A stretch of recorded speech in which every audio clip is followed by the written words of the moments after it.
Hello guys, आज चाहिँ हामी मुला टिप्न जाँदैछौँ। हामी होइन, म मात्र।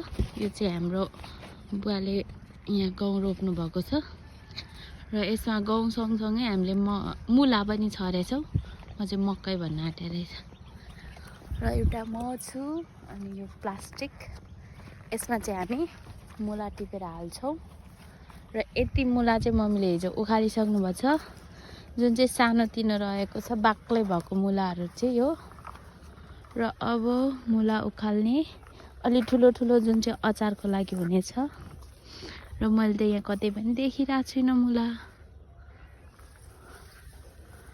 होइन कता छ हौ मुला चाहिँ? तिगा मुला मैले चाहिँ भेटिनँ है मुला चाहिँ। कतातिर हो पनि मुला मुला मुला मुला। हेलो गाइज, मैले यो गरामा चाहिँ भेटिनँ। अब यसमा चाहिँ मुला छ कि मलाई खासमा थाहा छैन कता छर्नु भएको छ मम्मीले। त्यही भएर म चाहिँ अब अहिले एकछिनमा फेरि पसल पनि जानुपर्छ। त्यही भएर बिहान बिहानै आएको। र मम्मीलाई सन्चो छैन, मम्मीलाई ज्वरो आएको छ। सायद यो मौसमले गर्दा पनि होला। र यहाँ मुसा पो मरेछ हेर्नु न, छुचुन्द्रा। अनि के गरी मरेछ त?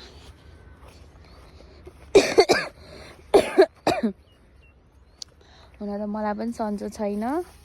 र यो चाहिँ गाउँबारीमा पुरै शीत छ। राम झन् बिरामी हुने भए म। र यो चाहिँ शीतै शीत रहेछ। अन्त बिस्तारमा आएको यो अहिले। तर के गर्नु, सबै काम पनि भ्याउनु पर्छ, पसल पनि जानुपर्छ। काम त धेरै जस्तो मैले भन्दा नि मम्मी र भाउजूले गर्नुहुन्छ यहाँ घरमा। ए मुला त सबै उखालिसक्नु भएको रहेछ। खालि ल्याउनु मात्र पर्ने रहेछ त। इस मुला चाहिँ यस्तो यस्तो छ। यो चाहिँ हामीले केही पनि औषधि हालेको छैनौँ। यो प्योर अर्ग्यानिक। र अहिले घाम पनि लागेको हुनाले गर्दाखेरि हामी यो मुलाको चाहिँ अचार बनाउने। यत्रो यत्रो त के गर्ने हो र, के लाउनु मात्र, धुनुको मात्र गाह्रो। अब यसबाट छान्नु पर्यो। जुन जुन ठुलो छ त्यो चाहिँ लान्छु, जुन जुन सानो छ त्यो चाहिँ सबै यहीँ मलोस्। यत्रो यत्रो पनि रहेछ त, कस्तो दामी। वाउ, यस्तो यस्तो मुला। यसमा चाहिँ हामीले औषधि केही पनि हालेको छैनौँ। यो चाहिँ मम्मीले सायद हिजै उखाल्नु भएको हो क्यारे, मलाई ल्याउनु मात्र भन्नुभएको हो क्यारे। मैले चाहिँ कुरा नबुझेर कत्रो कत्रो सप्रेको रहेछ नि त।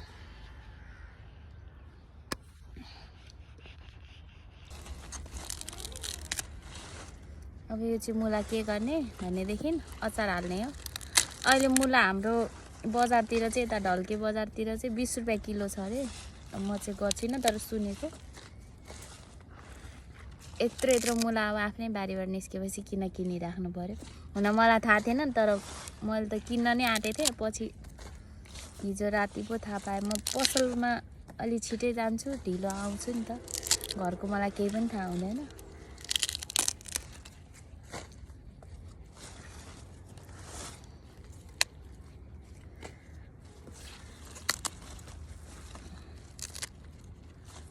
त्यही भएर मैले मोबाइल पनि मुला भएको ठाउँमा राखेको छु। यस्तो ल गाइज, मैले चाहिँ मुला सबै यो पत्ता जति यहीँ छोडिदिन्छौँ। यो मुला जति चाहिँ मैले यहाँ प्याक गर्दैछु। अघि ल्याएको प्लास्टिकमा भएन, अटेन। अनि यो फेरि बाबुलाई मगाएको फुच्चेलाई। यति चाहिँ भएको छ मुला। अब यसलाई लगेर धुने अनि सुकाउने एकछिन, अनि त्यहाँबाट अचारको लागि काट्ने। सायद अचारको लागि चाहिँ भोलि नै काट्छौँ होला। हातैन यस्तो यस्तो यस्तो यस्तो। By by.